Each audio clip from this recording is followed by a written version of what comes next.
Некаде помеѓу Плетвар и Мариово се простира подрачје кое и покрај човечките активности ги задржало своите природни вредности, кои му даваат обележје како дом на многу диви животни и растенија.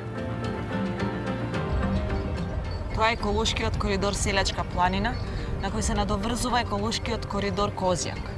Крајлица на оваа дивина е кафената Мечка. Иако селата во овој регион се раселени, сепак природата е исправена пред нови предизвици. Дали ќе успееме да ги зачуваме овие еколошки коридори?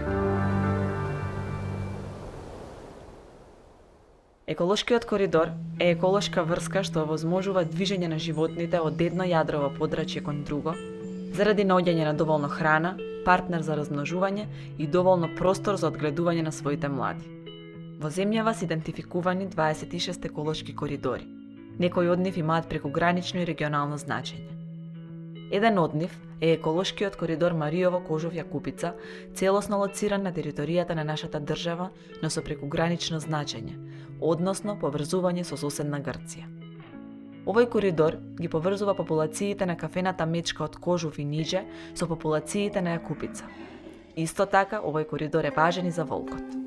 Честопати овие еколошки коридори се пресечени од патишта, пруги, акумулации и други инфраструктурни проекти кои го попречуваат нормалното живење на животните. Овој регион е еден од најзначајните за кафената Мечка и се соочува со два конкретни предизвици. Ова е познатиот премин Плетвар. Зад мене кон Мариово се простира еколошкиот коридор Селјачка планина, а пред мене еколошкиот коридор Козјак Плетвар. Овој пат е граница меѓу овие два коридори. Возејќи наваму забележавме многу диви животни усмртени од автомобили. Но овде проблемите не завршуваат. Според планираниот развој на патната инфраструктура, патот Плетвар ка Вадарци ќе се прошири и развие во експресен пат. Животните, како и луѓето, го користат овој пат при својата природна миграција и неретко доаѓа до судири кои честопати се погубни за животните, но и за луѓето. Овие мечиња имаа среќа, но не и овие животни.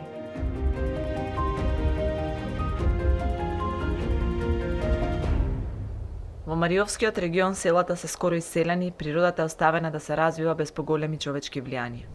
Разновидната природа е одлика на еколошкиот коридор Селјачка планина. Низ него минува реката Црна.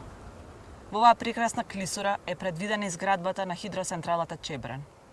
Тоа ќе донесе струја за луѓето, но експертите велат дека ќе има огромно влијание врз живеелиштата на животните.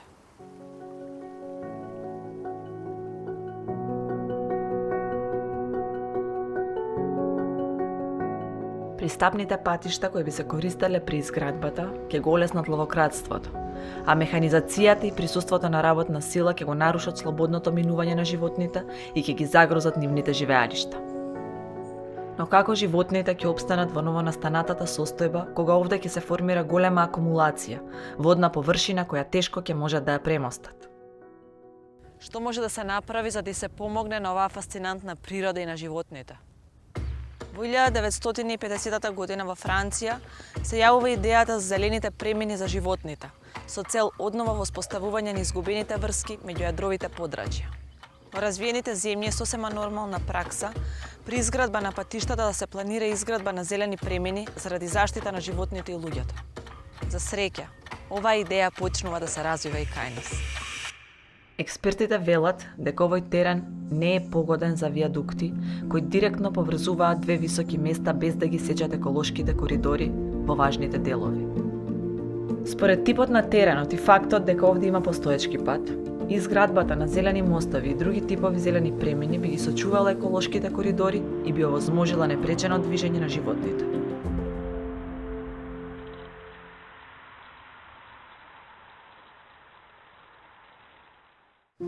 Во однос на изградбата на браната и формирање на идната акумулација од особена важност би било осмислување на зелени премини заради зачувување на кафената Мечка и другите крупни диви животни од овој регион. Се очекува нивна идна имплементација во неколку етапи.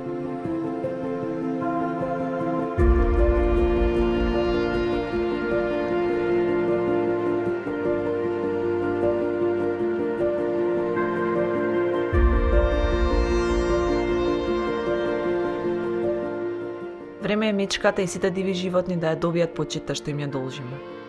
Време е да се доближиме до природата. Да им ја вратиме природата на животните.